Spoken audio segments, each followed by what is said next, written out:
Hey guys, Ranch Boss here. What we're going to do today is we are going to show you the process of quail from live to the slaughter to the cooking all the way to table fare. So follow me along on this process. Here today are some bobwhite quail. These are bobwhite quail and they're native to Texas. And this is the process for getting your birds. These were farm-raised birds, all right? So we're going to be very careful in trying to pick one up without them flying out. That's always a challenge. All right, and these are beautiful birds right here.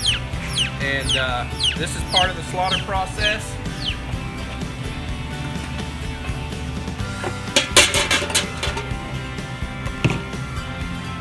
All right, this is painless for the bird, but this is the way it's done. You just grab it by the head, pull it off, throw them in the water, and it's actually blanching.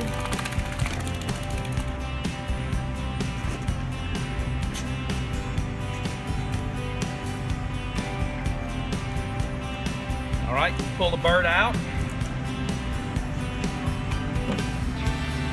And let's be sure that you can see this. The feathers come off really easy. And it does help if you wear some type of glove because this is hot. Now, some people like to take the skin off. I do not, because of the way I cook it, I need the skin on. So we are not going to take the skin off. It would mess up my recipe if we did it that way. So we are not going to do that. But these feathers pull right off. Now we will rinse these down later, but for now, that'll be good enough for now, then we'll clean it up here after a while. Can't wait too long, because if you let these feathers set, they're not gonna come out. So you got to get them out when the opportunity. I better go ahead and just do this right so we don't have drama later. You can see how nice this bird is cleaning up.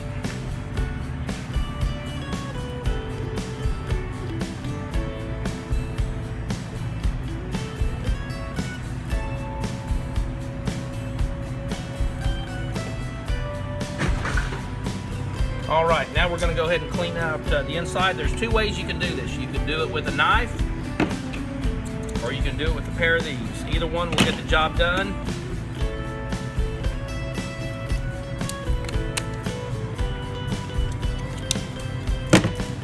All right, you open it up. There's not much in these things. You just pick it out.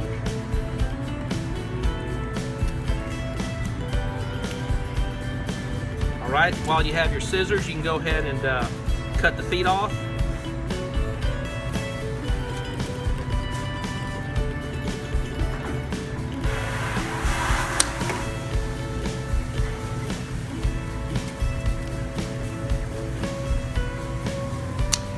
Now we're going to rinse it in cold water. And this is the, and again, we'll get some of these feathers off right before we cook it. They'll be easy to clean off. But this is what we have. A beautiful quail that's been properly cleaned, and we're going to leave it in the cold water for now. This is another bobwhite quail, and this is part of the slaughter process. So many people have forgotten how to do things like this. And this is why I'm doing this, to show you this is not something to be afraid of. Anybody can do this. This is not cruelty. This animal is killed instantly. It feels no pain. It's a simple process. You just grab it by the head, be sure you have a good hold, and that's it, it's dead. I'm gonna go ahead and pull the head off. All right, then we throw it in the hot water. And it's good to wear gloves when you're doing this, because when you pull it out of there, that thing is about 170, 180 degrees, and it's hot to handle. And it needs to be done quickly so you can get the feathers off before it cools down. So we'll give it a few more seconds, and then we'll pull it out.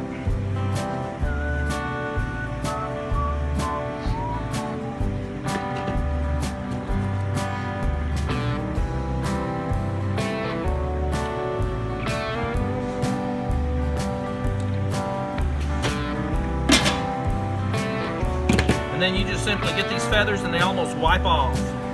And yes, this bird is hot, even through the gloves. I could double these gloves up and it would speed it along, or it would insulate me a little bit better.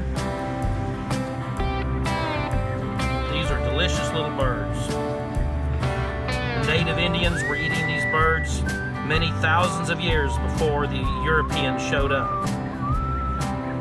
And I'm sure there's been, everyone they ever cooked was either eaten raw or roasted on an open campfire. That's the way the Indians did it. All right, then get your favorite pair of scissors and go ahead and clip off the legs.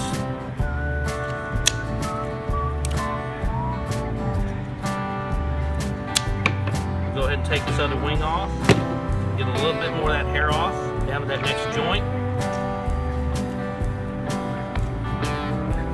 All right.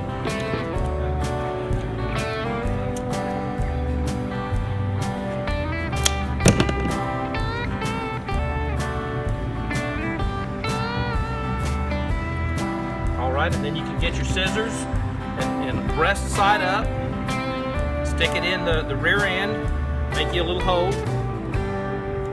with the sharp side of your scissors,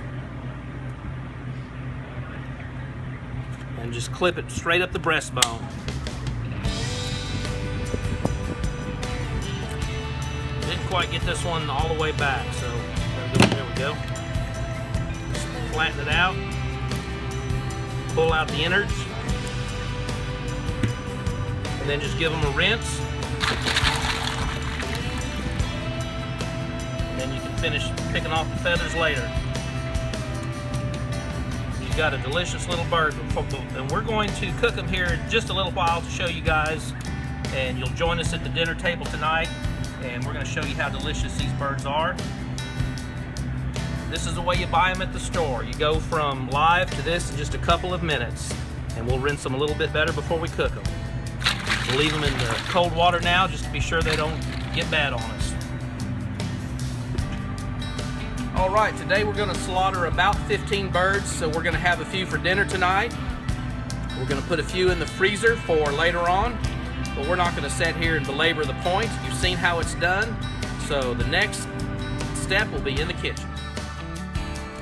Now we've brought our freshly butchered quail into the kitchen, into a sanitary environment, and it's always helpful to wear gloves when you're doing this. And this is my favorite recipe for quail. Just get you a yellow mustard. We're going to coat these in yellow mustard, like this, and we're going to rub them down real well. We're just going to coat them up like this. We're going to put a little mustard on the inside, because a lot of this is going to cook off. So you don't have to worry about, well, did I put too much? No, it's going to cook off, and we're going to lay them aside. We'll do one at a time. Give them a good coat. It adds a very unique flavor. You can also use this same recipe for chicken. It's wonderful on chicken, but it's also very good on quail.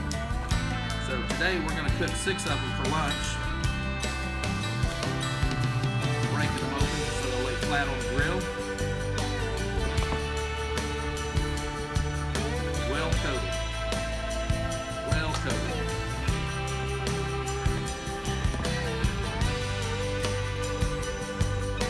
And grilling time, now everybody has their own favorite way to cook these things, and what I'm showing you is my favorite way to eat them. I like them cooked dry and crispy. They just have a special charbroil flavor to it, but it's cooked crispy. I don't like the skin rubbery. I want it crispy. But at the same time, you do not want to burn it, so you have to pay attention to what you're doing when you're cooking them on charbroil.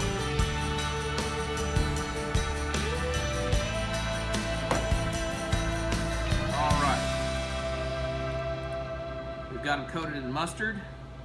Now, to keep it clean, I'm going to rinse spice. I've tried a lot of Cajun spice, and this is a unpaid announcement, an advertisement for the company that makes Conrico. This is my personal favorite. It used to be carried at a local grocery store. It has been discontinued. I can only order this online. So now what we're going to do is we're going to get my personal favorite seasoning, and we're going to coat them well. And a lot of this is going to burn off. You can't forget. We're just going to season them down real well like this. All right. We're going to go ahead and give them a good coating.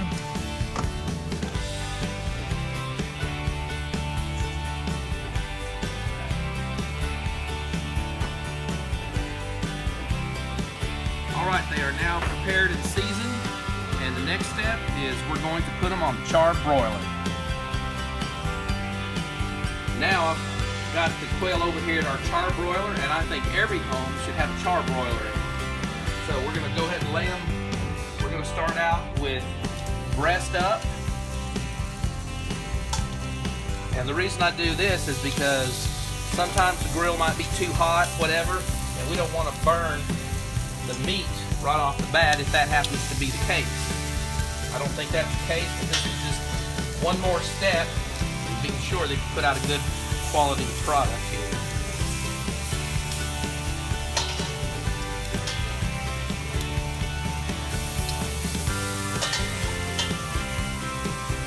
And we are not going to wander too far. We're going to keep an eye on these because it's a very delicate piece of meat and it can definitely be cooked burned, but I like it dry and crispy with a lot of flavor.